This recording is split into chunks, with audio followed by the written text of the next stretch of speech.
This is full of shift. Shifting real good. Shift. Full Is it going to be every episode? Oh, yeah. I mean, a new song every time.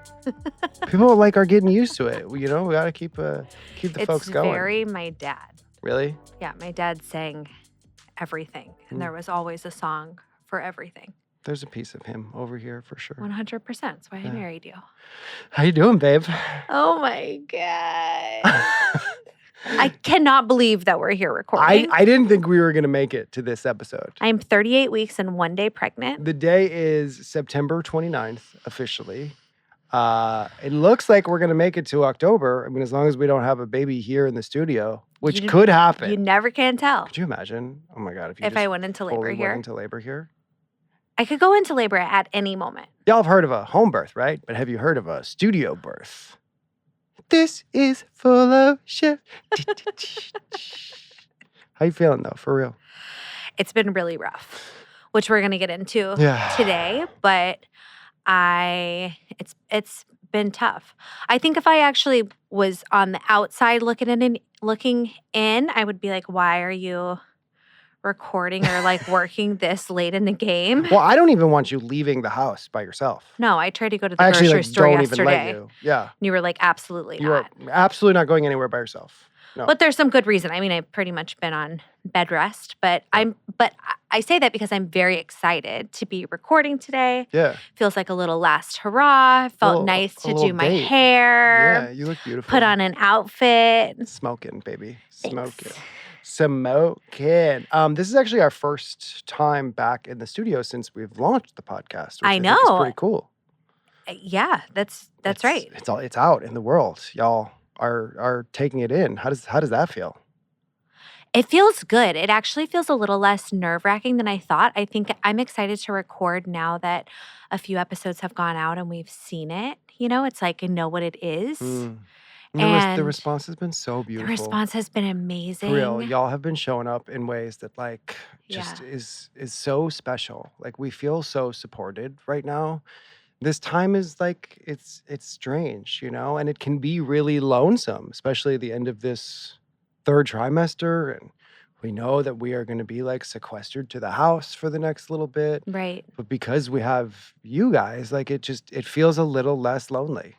Yeah, you're very right. And the home birth episode came out this week, and the response has just been so, we've gotten some messages that are this is helping heal my birth trauma, or seeing the way that you've been as a partner. Somebody was like, I'm sending this to all of my pregnant friends' husbands so they know what to do. It just really, I don't know, it feels impactful to change some of the narratives surrounding birth. Yeah. Which can often be so thick. Or not real. Yeah. I think birth is so dramatized in the movies, and I mean, baby, we bring the drama to birth. What are you talking about? But in a different way. It's so fast, and you got to go to the hospital, and you need all this medical attention. Yeah. And you need, and it's there's a peaceful. We've been sharing, the tent stuff, and I mean, it's been cool. We've been building the tent at the same time we've been releasing the episode about home birth. So it just all feels really symbiotic and cyclical and beautiful right now. And when we recorded, we didn't know the timing that it would be. The timing just lined up. Divine timing. Totally. For sure. Very cool. Okay, the plan for this episode is You're going to give everyone the plan? I'm just going to give a little overview here. This is the home stretch, right? This baby could be here any day. This may be our last time in this studio as a family of three, right? This is the last time in this studio as a family of three. For sure. But I feel like we have to start this episode with the LA trip. Oh my gosh. So much has happened this month. So much. I've taken 3 trips over the last month and a half. I went to Nashville. I went to LA first, solo, to do some rehearsals for the music. You did. I went to Nashville. I played a show in Nashville. I was there for 3 days. And then September 3rd, I flew to LA. And that was my last trip planned before baby, right? And I was playing a show at the Mint. No, September 3rd was Tennessee. I was fine. That was the beginning of September. Oh, it was the 13th. I'm sorry. Yeah, Yeah, because I was supposed to play Friday the 13th. Yes. Yes. Yeah, you're right. at the Mint in Los Angeles with Sophie Gray. And so I left on the 11th and I was staying at a hotel downtown Hollywood, which I always lived in, not always, but I spent a lot of time living downtown Hollywood. It's like, there's a lot of memories there. And on the 12th, I met up with some friends, and our dear friend Alok, who's a performance artist, was having a premiere at the screening room at CAA, and it was like this huge show. Everyone who was anybody showed up, and I'm in this packed theater, and it's a very queer space, right? Like, I'm just surrounded by these like titans in the industry. And I start getting text messages. I mean, it was like out of a movie. Like, lights go down, phone lights up. Babe, I don't want to scare you, but I'm having contractions. ...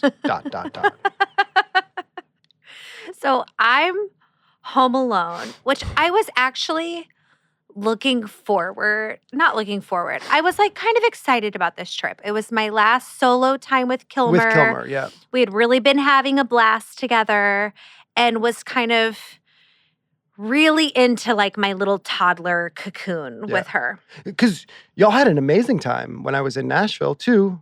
Yeah. Whitney was there. Both of the trips. Yeah. It had been really good, and I had just been like really slowing down motherhood in a way that was like, okay, I'm not going to be so rigid about not that I am that rigid about schedules, but I'm not going to be so rigid about the schedule. And like, we're just going to take our time with bedtime. And like, if she doesn't want to go to sleep, I'm just going to go lay with her. Like, it was Cozy just very, times. very ease. And so I put her down for bed, and I go downstairs and I lay down on the couch, and I kind of feel something that's like cramping. And I'm like, okay, whatever. And then a few minutes later, I have another cramp, and I'm like, okay. And then by the third one, I was really noticing that it was in a wave, right? Which is like the difference of a period cramp and a contraction is it builds. You start to feel it, and it goes up, up, up, and there's a peak, and then the peak settles, and then it's a release, and it's fine. Oh, babe, I know all about the contraction. I know you know. There's something about the cyclical nature of a contraction. So I pull out my contraction timer to start timing, and I'm realizing very quickly that they're coming every 4 minutes. Lasting for 30 seconds, which is like, that's legit. That's real. You know, that's very real. And I'm like, okay, I need to tell Nico, first of all. So I text you that. And then I start to think about like who is around me. Right. Worst case scenario, if I'm having this baby, who am I calling? Yes. And let's also note, I'm 35 weeks and 5 days, 6 days. Right. And legally, you cannot have a home birth in the state of Florida until a baby is 37 weeks. Anywhere, because you're not full term. You're not full term. So you're full term at 37 weeks. So if you're going to the hospital to have a baby before that time, you're considered, I mean, I'm assuming I'm getting all this right, but you're considered, at risk, and your baby is premature. Yeah. Even though 36-week babies and even earlier, come out fine, but you still have to like deal with that piece. Yeah. So I call my midwife, who you all have met, Maya, and she's out of town because again, she's not even on call yet, right? Yeah. The doula is out of town. I'm out of town. Sonia's out of town. Nico's in California at a big queer event. I mean, I'm straight up in this movie theater looking up flights. Like, my phone is bright. Like, the guy next to me was like, what are you doing? Shut up. Like, my wife's pregnant. Is going into labor. Baby. I literally said that to 3 people in the audience. They were like, wait, what? And then our friends, Tay and Zay, who we plan to have Tay like be at the home birth. She's like our home birth friend. We have kids the same age. She's out of town. And then there's like 3 moms around the town that I've met that I feel close enough to kind of call. And, like, I'm not that I'm best friends with them, but I could call and be like, hey, I need help, and it would be okay. I need some extra hands, especially with All Kilmer. 3 of them are out of town. Everyone's out of town. And your mom is an hour away. It's also late at night. And the next morning, she's starting a renovation on her house. So she has all these people coming over. And I'm just sitting there. I'm like, I am completely alone. And I think I'm going into labor right now. I was freaking out. I was so scared. And I was terrified too. I mean, I started getting these text messages like, what am I going to do? Right? So I make it through the movie. I'm checking in with you a bunch. The contractions like started to calm down, right? At an hour, they stopped being so rhythmic. Right. So I was still having them, but it was not every 4 minutes. Like they weren't as timed. I decided to go to another event after that screening. I went to another screening after party for this Demi Lovato movie. I'm like saying hi to Demi Lovato, being like, yeah, my wife may be going into labor. I may have to get out of here because they were like, what are you doing tomorrow night? I'm like, yeah, maybe delivering a baby. It was like so strange. Everyone was like, what are you talking about? Whatever. I go home to the hotel. I text you. My phone is on ring, which is never, it never is. I always just have my vibrate on. And I'm like, listen, if there's a problem at all, I need you to call me. Okay. So I sleep through the night. I don't get a call from you.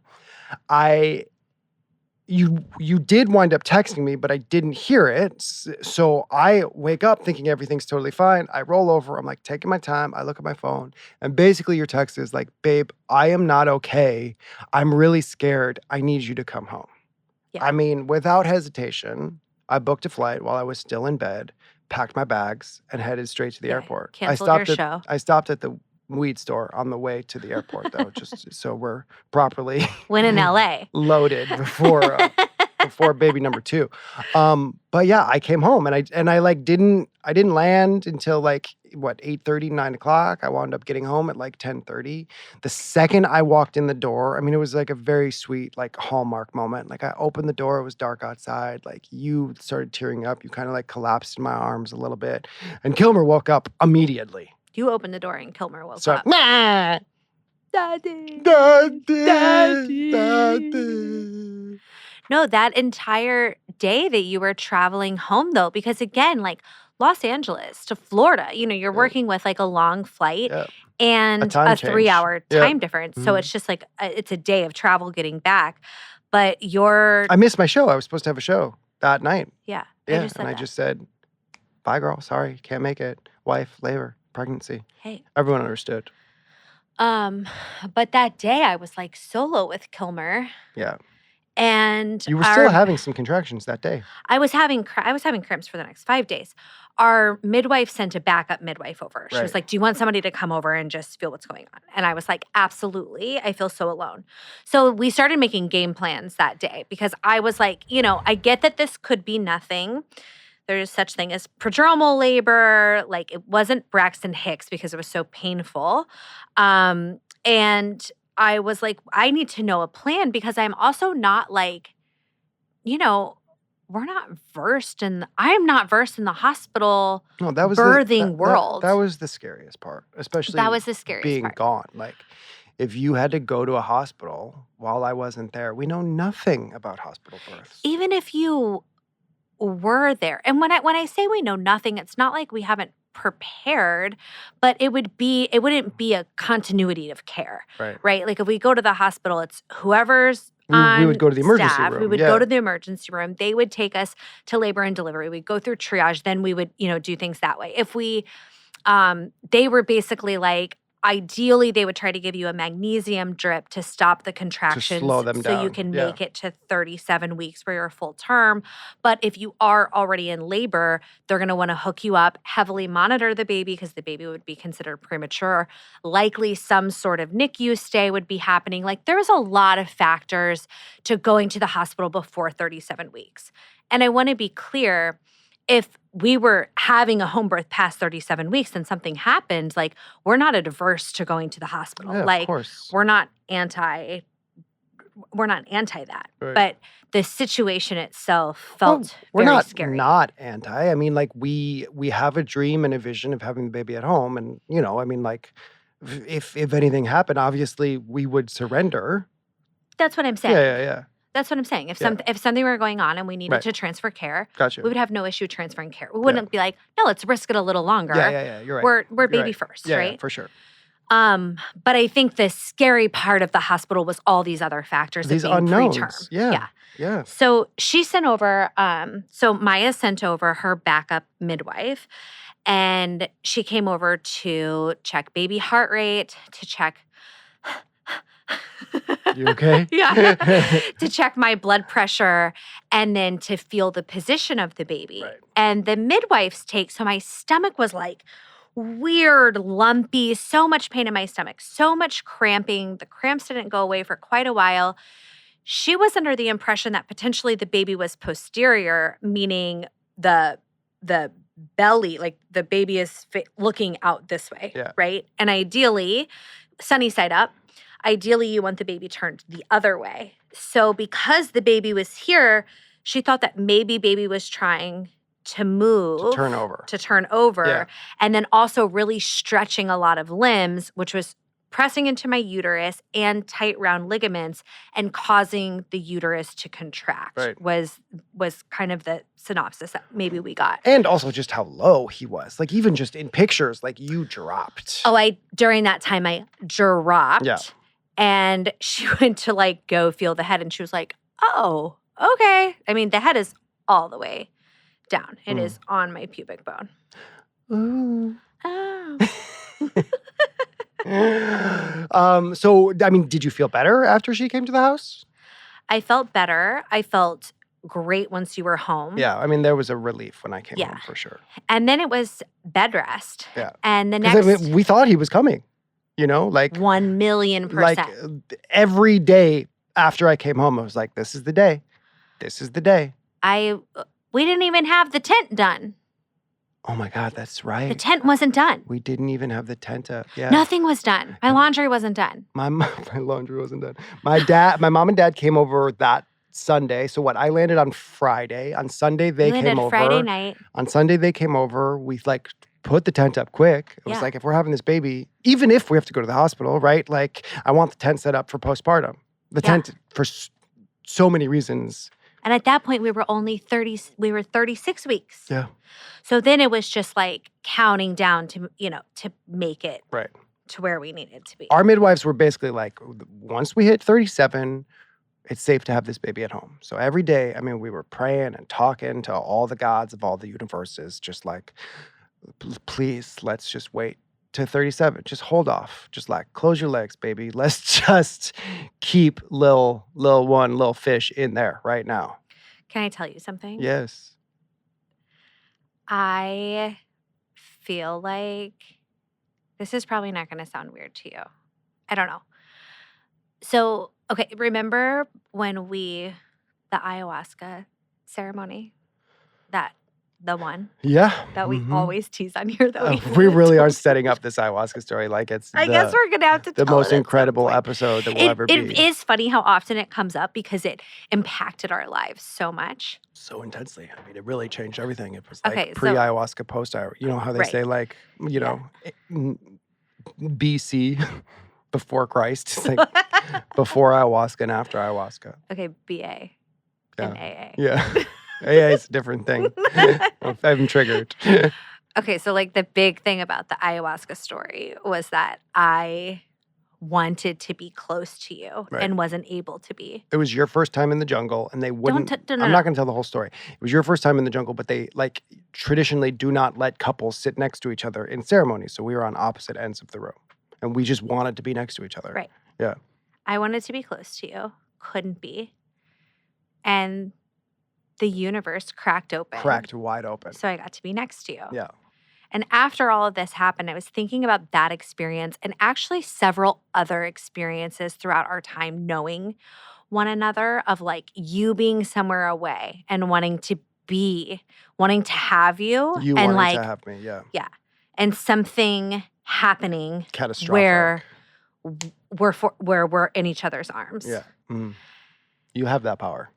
I do. Yeah. And I like with this and this baby was like, okay, like I kind of feel like he was like, yeah, Mom, I can make that happen for you. You know what I mean? Like, you want Dad home? watch this. You want dad home? Watch this. And then, of course, I Say felt less. awful. Like, say less, Mom. Say less. I didn't want you to cancel your show. No, and I was like, yeah. what if this isn't real? What if I'm not having the baby, which I didn't? You know, like I had like a lot of feelings surrounding also just asking for help is a really difficult thing for me to do. And I think for a lot of people to do. Yeah. But I did really need you there. And yeah. You were just like testing your powers, is what you're saying. I suppose so. All right, well, your powers work. Throw some of that juju on these listeners right now. You know, you will listen to this podcast. You will tell your friends about this podcast. You will write an amazing review. All right, we did it. All right, nice. That's pretty cool, though. That's pretty cool. Yeah. So then for the rest of that week, we were just in this like anticipation mode, and you wound up having this like full day of labor and pregnancy therapy, which was like so needed and kind of unexpected. My therapist wound up coming back. He was gone for like, a month. I got a session in that Monday. You had a therapy session, what was it, Wednesday? Tuesday. Yeah, Tuesday. And you had this like whole day of therapy. I want you to talk some about like what those realizations were. Well, okay, so in a way, those 5 days were kind of nice because it got out like some of the jitters, you know, in a way. Yeah. But also not fully, because I realized even once we hit 37 weeks, I realized like I'm anxious about labor. I'm anxious about doing this again. And I think like— which is totally normal. Of course. My therapist was like, you're in line for the roller coaster. It is always nerve-wracking being in line for the roller coaster. I love that metaphor. You know? Yeah. And I think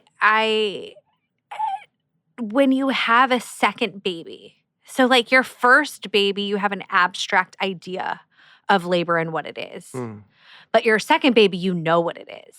So in a way, it's comforting because you're like, I've done it before. But in another way, it's not comforting because you have done it before. And you're like, that, like, oh my God. Looming ring of fire. Yeah. Yeah, I'm going back there to this like life-changing, pelvis-shattering event. Portal. Yeah. You have to walk through again. Right. So one of the pieces that I talked with my therapist was kind of like, you know, I had to switch. Obviously, we moved. So I have a different birth team. And one of the hardest things about that is it's another piece that's not familiar, right? Like going back into this, it's almost like you want your same— I mean, I love our new team, but like you want your same team on board because that's who you know and that's who you're familiar with. And it's almost like— it was successful the first round. It was successful, right? There's like comfort in the known. And also we were just like so close to them, you know? I mean, they really were like these like— I mean, they both played these like motherly roles to all of us in that situation. Exactly. Yeah. And for that first pregnancy, that's like what you needed. That's what we both needed for sure. Right. And that was what she was saying, was that they were like these mother figures for you. Our current midwives are actual sisters, right? And much closer, like we're all about the We're all the same age. Yeah. So they are like sisters, you know, it's like this sisterly energy. And she was like, your first birth, you need the mother, because yes, you're always in charge of your birth, but like that first birth, you need the person that's like the mother. She's like, your second birth, when you go into it, your body knows on a cellular level what to do. Like you're nervous in line for the roller coaster going in, but then you get in and your body's like, I know what to do. And you need to be in charge. You're in charge the second time. Right. Yeah.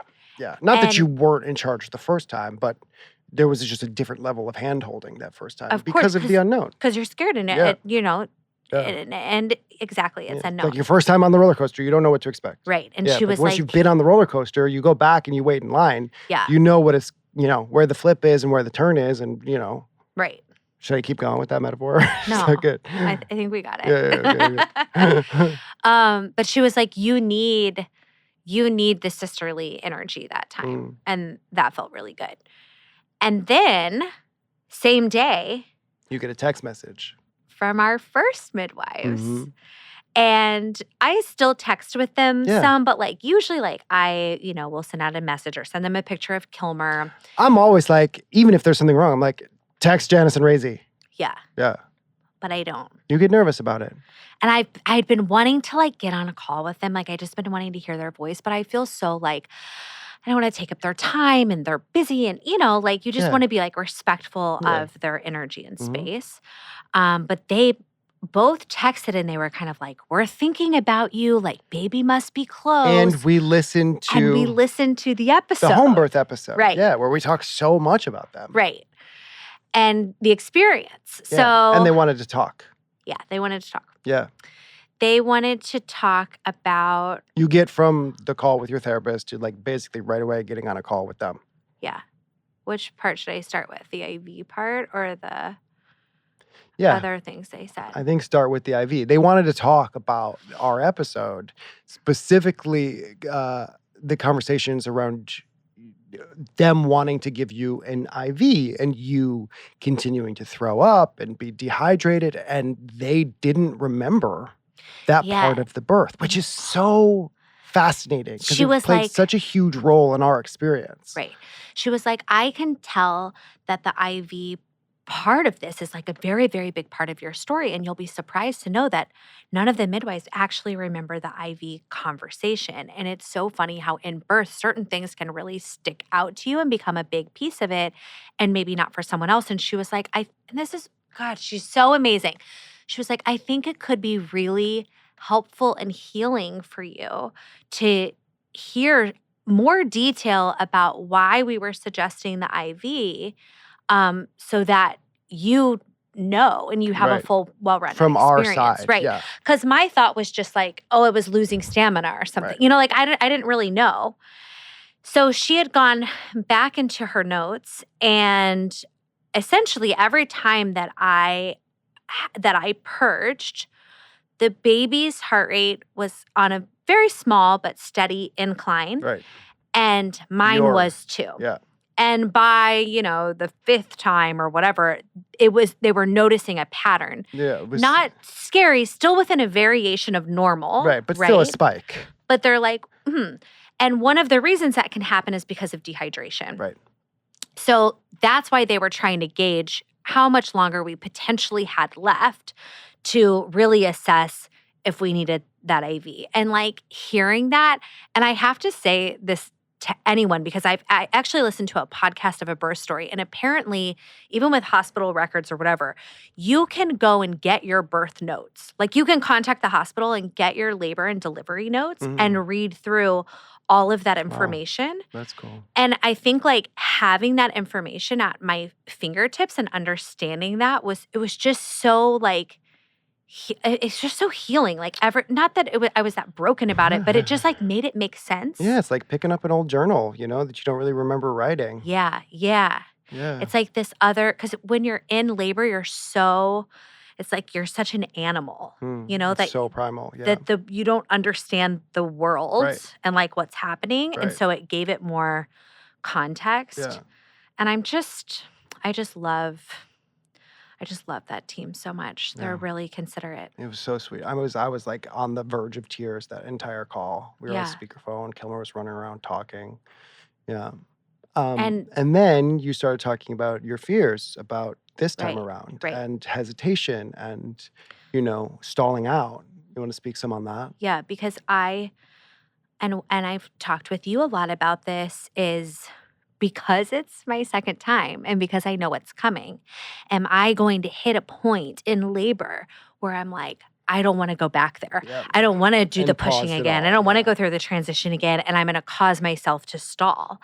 And they were like, they basically said, what if you reframed what, quote, stalling is, and instead thinking about it as just giving your body what it needs. Yeah. They were like, we were just in labor with a mom, and that's basically what happened. She, didn't want to go there, didn't want to open. Her body took a 30-minute nap.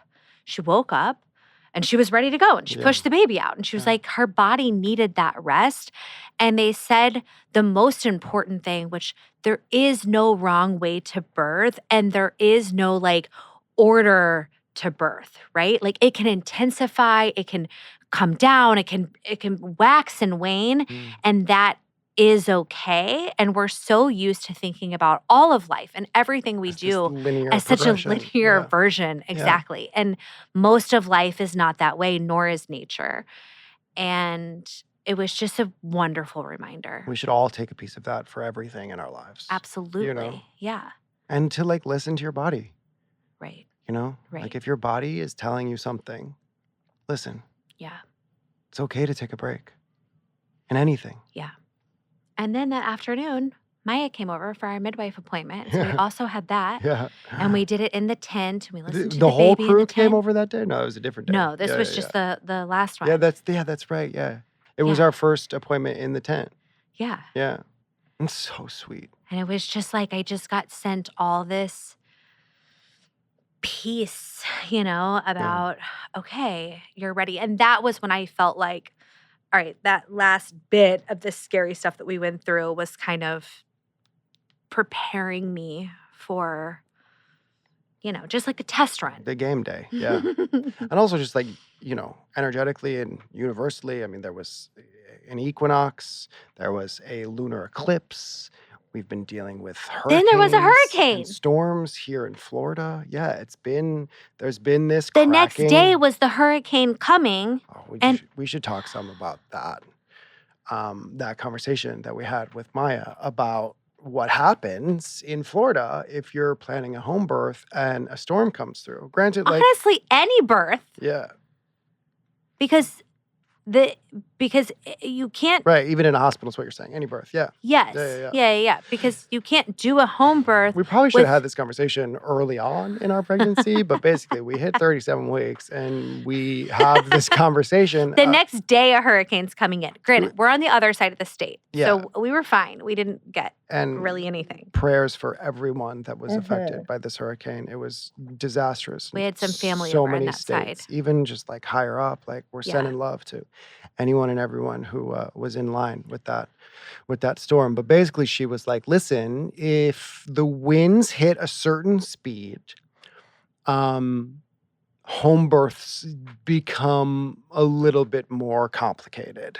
Like, Tropical force wind speed. yes. You're really not supposed to home birth because EMTs. If the ambulance cannot run. get in the car and come to you, home births are not technically allowed, right? And Yeah, there's I don't know the the exact legalities verbiage of it. I don't know what happens if you're already at home and then a birthing and then a storm starts. Right. And I don't. But it's like, I don't know. who can get to you? Like, what do the roads actually look like? How strong are the winds? Is there flooding? We also live on a fucking island. So, like, how quickly could somebody get to us if it was this, like, emergency situation? And basically, like, if it gets to a certain point, like, also hospitals can go on lockdown, right? Right. Like, even if we got in the car in the middle of this crazy storm and tried to go to the hospital, we may not even be allowed in. And like worst case scenario, like we would have to make the decision of if nobody could get to us and we were nervous about getting in the car and going anywhere, like, are we ready for an unassisted home birth? My face lit up. Nico's Not face. that I want that. Universe, please listen to me. I am not asking for this at all. But My face is like, and Nico's like, I'm going to deliver this Yeah. baby. Yeah, I'm going to deliver this baby. I got this. They're like, I No got this, problem. no problem. If you don't know what unassisted home births are, like Free birth. free births, right? Yes, exactly. Just do a little Google search. Also, dolphin births. That's another thing that I'm like really We obsessed keep with. talking about dolphin births. I know. I would fucking. Oh my god.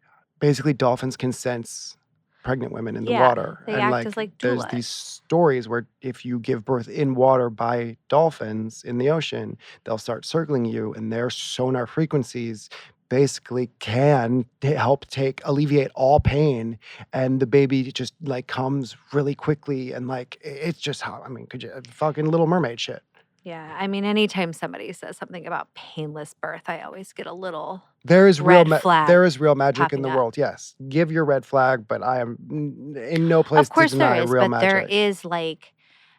there is pain or sensation or whatever you want to talk about associated with birth because that is birth. 100%, yes. And dolphins are dolphins. Whatever. That was an intense conversation that we had in the tent. Because also Thankfully- when we moved to Florida and we found out we were due in October. Oh my God. I just thought that hurricane season was only 1 month of the year. Literally half the year. So I was like, what do we do? We're giving birth in the hurricane month. And they were like, no, it's like May through November or something. And I was like, oh my No, God, it's not really? May through November. Yeah, no, I think it is. No. Yes. It's like July through January. Can we look it up? We will later. July through January, whatever. There's a very big span of time that's hurricane month. But to me, hurricanes are October. And can I just say? Yeah, it's September, babe. It's the end of September. September. I wasn't wrong. But, now there are a few other hurricanes brewing right now. There's 2 in the Atlantic right now. Let's There's move another on one from coming your up the weather. Gulf. From your Mike's weather page. We are divinely protected. Everything is going to be fine. This baby's going to come when he's supposed to come. And it's going to be really beautiful. I wouldn't mind if it was raining when the baby comes. Just being in the tent, too, with the storm, the way that the walls would kind of like breathe. I mean, it's kind of like a contraction. The tent is in our lanai, so it's covered. It's and Nico has waterproofed it in ways that it was, fine. But it is technically outside. Yeah. Yeah. And throughout all of this week, after I got home, equinox, eclipse, all the things, Kilmer has been going through it, too. I mean, I don't mean to talk shift about our little precious babe, but she has been going through it. She's doing much better right now, but like there were 2 days where she just refused to take a nap. Parents with an 18-month-old. Y'all get it. Y'all get it. Yes. Bless us. The greatest age that we've experienced thus far. I mean, we're having so much fun with our child right now, and I'm so madly, madly obsessed and in love with her. She's awesome. But not napping is not fun. No. I mean, just like refusing a nap in the middle of the day. I mean, come to 6 o'clock, we just have a Tasmanian devil running around the house. Just blah, blah, blah, blah, blah. It would make sense, and people say this, but it would make sense that like if your kid doesn't nap, then they're really tired. And they're going to sleep great all night. No. That is so the opposite of true. It doesn't even make sense. If they go to bed overtired, they just wake up a ton and they wake up early. And so emotional. I mean, it's truly like having your best friend in that house who just like ate too many mushrooms. You know what I mean? 100%. Like fully just like a tripping child, bouncing off the walls, like crying, laughing, talking, sleeping, awake, just like tripping. Fully. And wakes up crying and needs somebody to come lay beside them. Put them back to bed. Exactly. Yeah. And then she's like been refusing food in a lot of ways this last week. Like we're having a little bit of a hard time with just the food thing's tough. She's just not That's another episode. She's just not food motivated. She hasn't ever been really. But this week especially, she just like doesn't want to eat anything. Right. We need to talk to a food specialist. Maybe we should get somebody in on the show to really like talk. I would love to. Let's do it. Yeah. Let's do it. I mean, that's a whole other conversation of me feeling like I healed all of my eating disorder shit. So now I'm going to do it perfect with my kid. Right. And then having a kid who's a very selective eater and thinking I did all the right things and realizing, oh, the lesson isn't that I do it perfect with her. The lesson for me is that I see what I was. Right.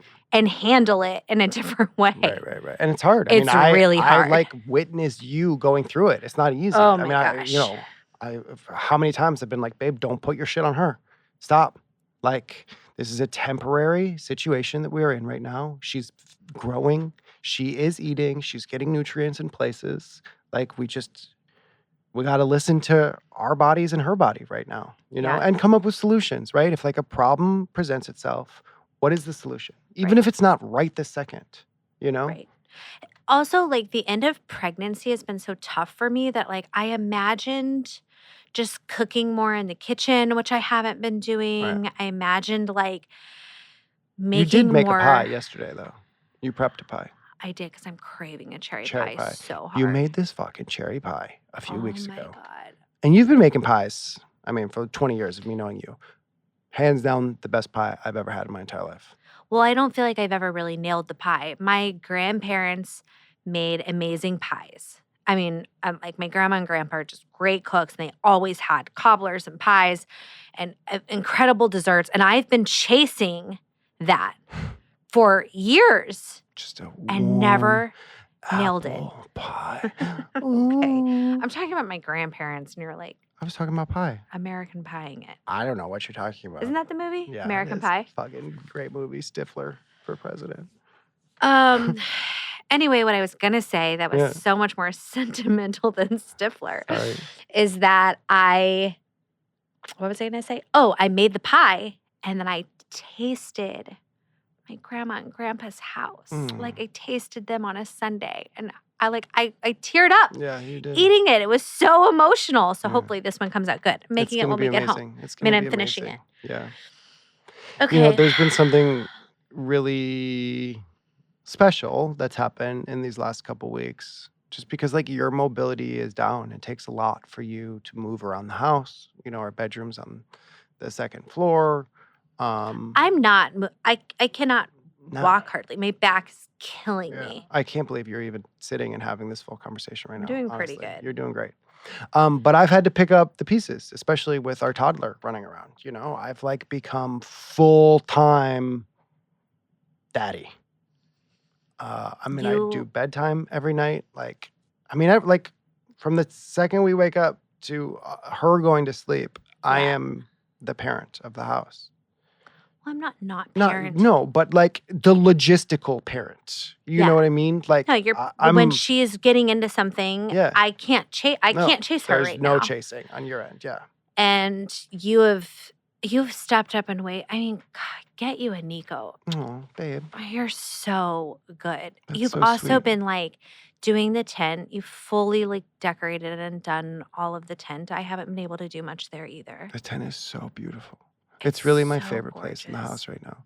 It feels like it's ours. You know, we're in a rental right now, and not to say that we haven't like put ourselves all over this house. We're everywhere, believe me. But the tent is ours. It's our space. Well, there is still a lot of their furniture in the rental, which we've moved out different things, but it's not all ours. Well, it's just we know it's not it's a temporary space. And the tent is The tent is permanently our space and always will be. You know, It we looks like like us, built it smells like for us. Kilmer and for us the first time around. It's you know, it's relative. Like it's us. It's y'all for It's real. us, I can't but- say this enough. Like even if you're not having a home birth, to dedicate a space in your home, even if I mean a tent is incredible, but like outside of a nursery for a place for y'all to go and spend time communicating with the baby, pre-baby, nursing the baby, all spending time together as a family. It really is even the like a corner most of the room. totally. It's like the most special secret to the universe that we've unlocked. I will also say the tent itself was not an expensive venture. Not at all. Like the tent's like a pop-up. It was like $100 on Amazon, the tent itself. Yeah. And I went to the thrift store. I spent maybe $60 on like 100 lace curtains, antique and vintage. Not 100. There's probably 30, 40 curtains in different ways with valances and all these different things. A bag of zip ties to put them all up. You get like some cool lighting in there, some fresh plants. Yeah, you've brought in lamps and little thrift rug, store finds. All from the thrift store, yeah. Yeah. I've been painting some furniture that I found at thrift stores. Really, it's really about the intention that you put into it. Totally. And we then put an altar. we printed some little pictures, and altar it's just a bunch of little things. And what I was gonna say is it feels so, it's us from the entire 18 years. You know, like we've gone through a lot of shifts, but when you look at that tent, it's beginning to end. It's the best of us in that tent. Yeah. Like there are things that have never changed. And the tent exemplifies that. It's who we are today and it's who we were then. Should we start a birth tent business? We should. We talk about it all the time. We really do. Could you imagine if we just like offered our services to like come into your house to put together your birth tent space? Who's in? Let's talk about it. You know my number.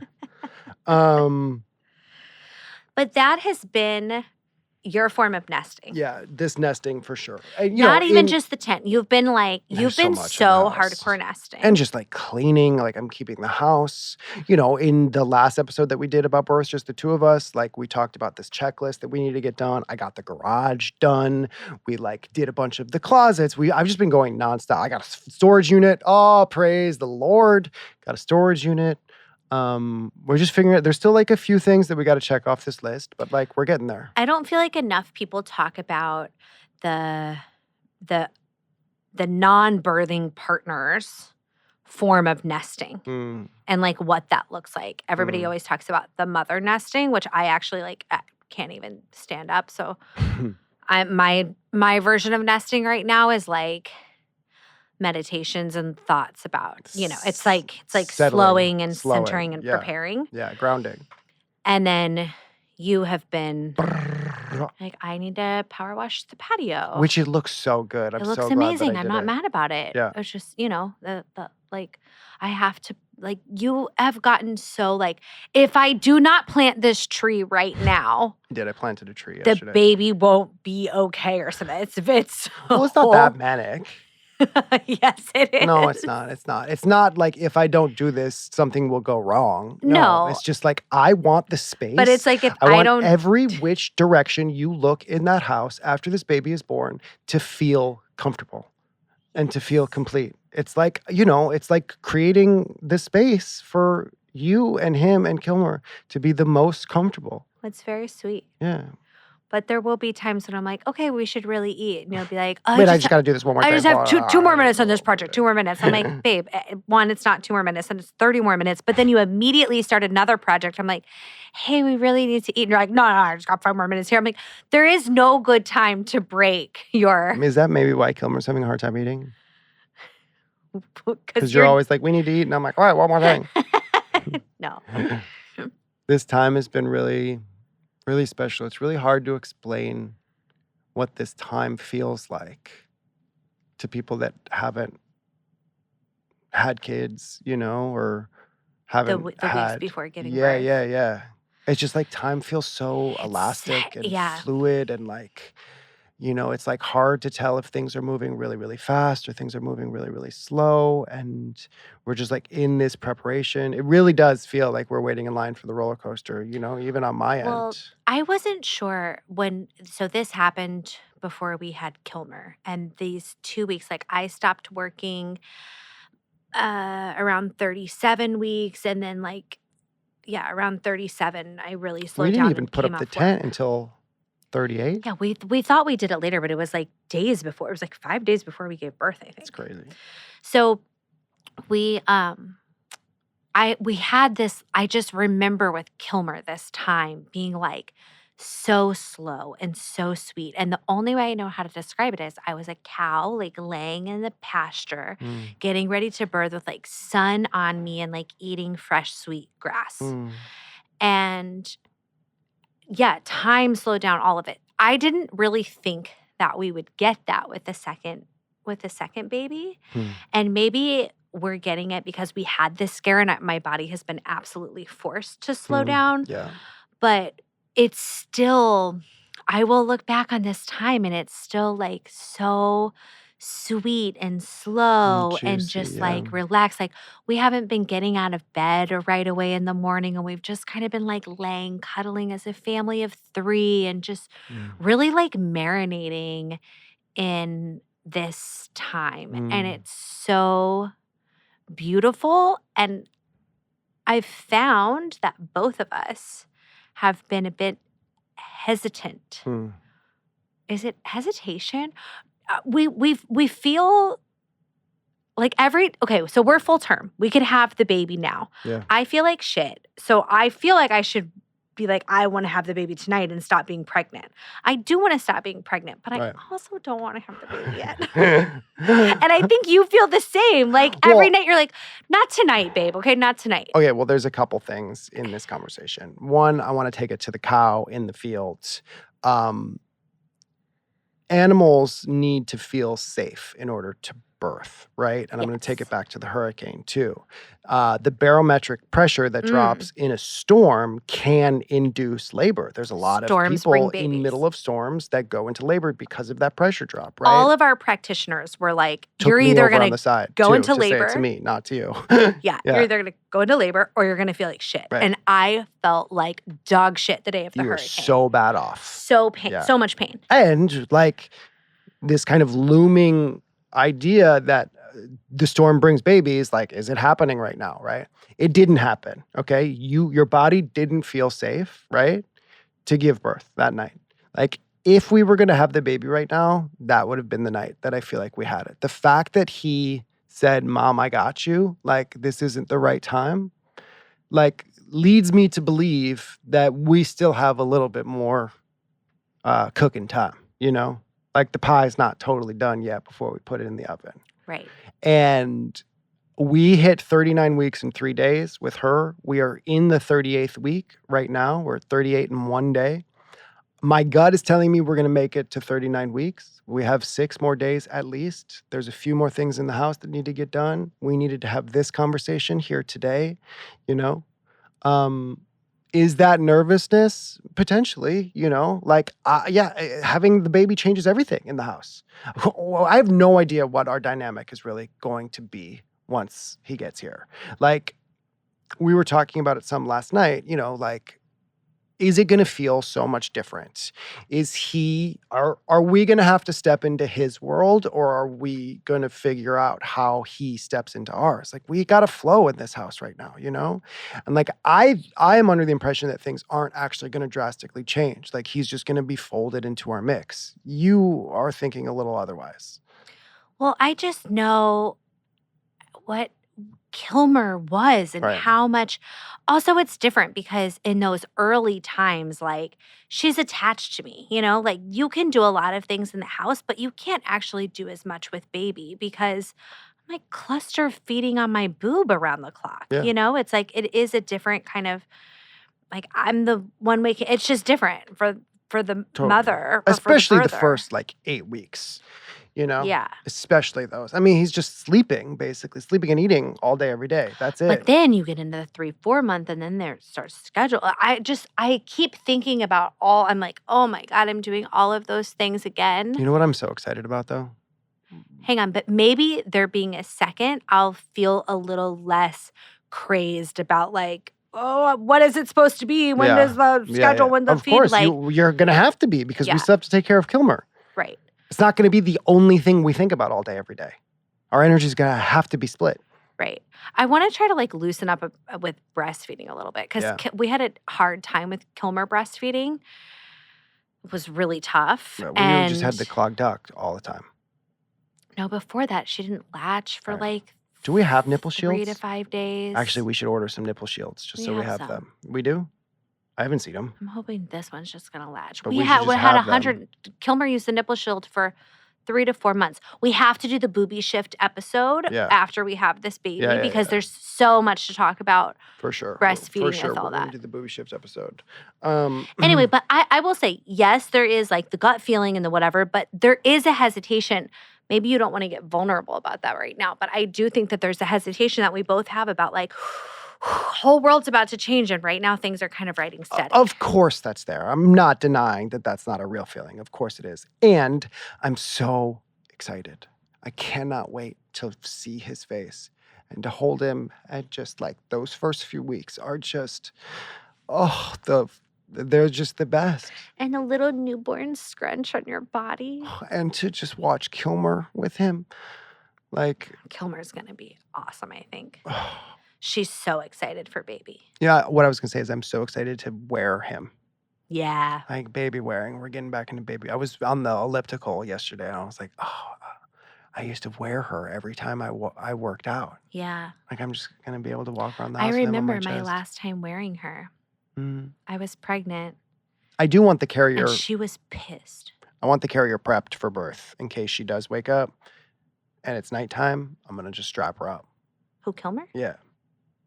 If she's like ready to go to sleep and she's having a hard time sleeping upstairs, if you're birthing downstairs, I'm going to strap her up. Oh, when I'm giving birth. Yeah. Okay. We should try the back carry. I should actually try to wear her while I'm working out once beforehand. Okay. Um, Get out that arty pop. This is a weird time. It's a weird time. So Beautiful beautiful. I time. mean, and then also just like everything that's happening in the political landscape right Oh, now. We God. got Diddy. I mean, shit is cracking open. This is full of shit. Do you feel better now that you got in your Diddy political reference? I mean, Diddy or didn't he? I don't know.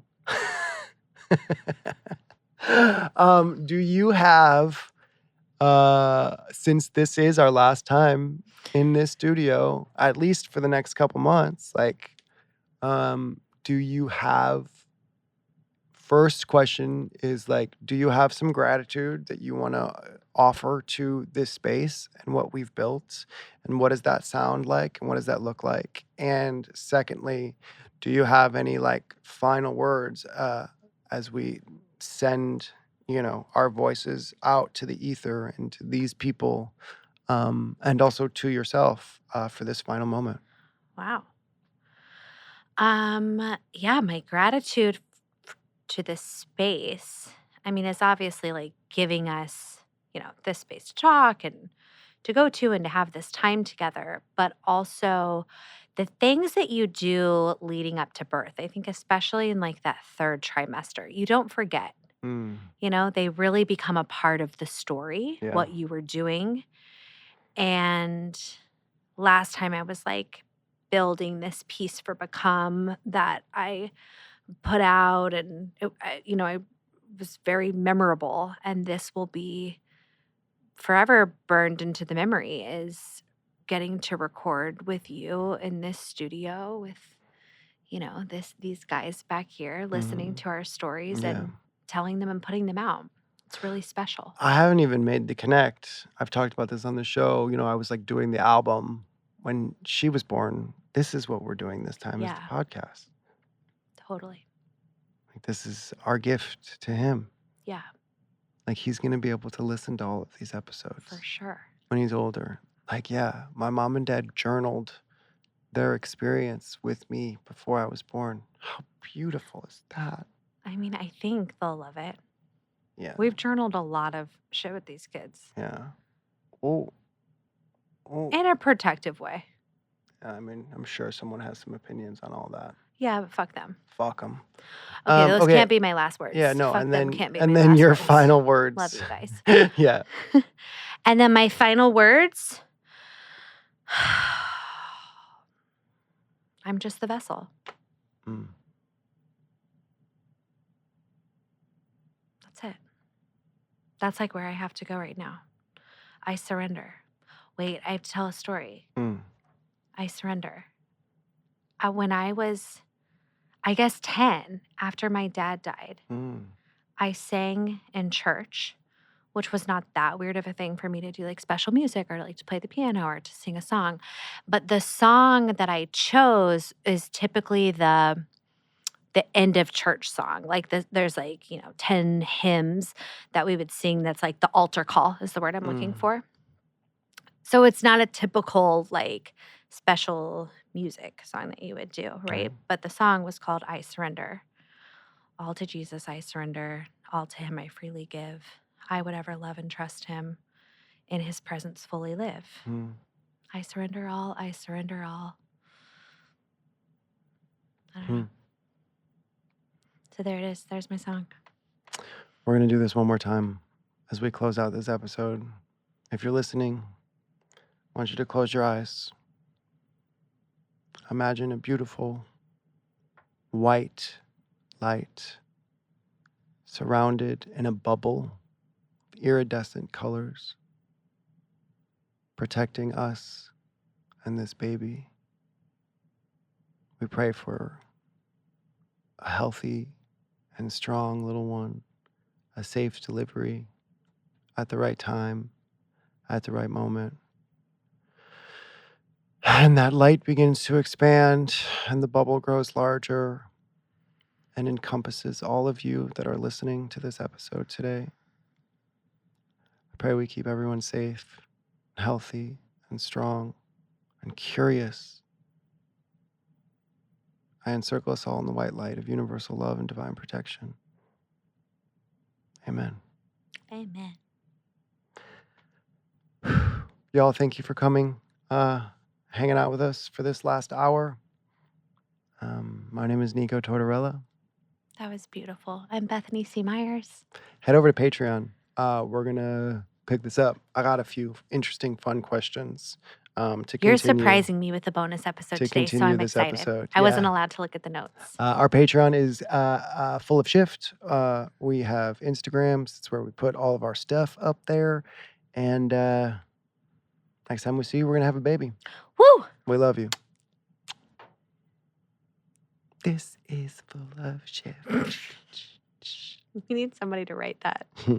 Hey, you know what we should end this episode with is that Encircle song from my album. That's the plan. Noted. And this is Encircle by Nico Tortorella.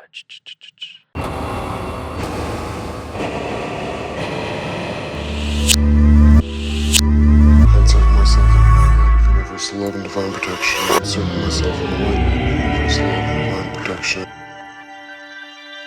Encircle myself in the white light of universal love and divine protection. Encircle myself in the white light of universal love and divine protection. Encircle myself in the white light of universal love and divine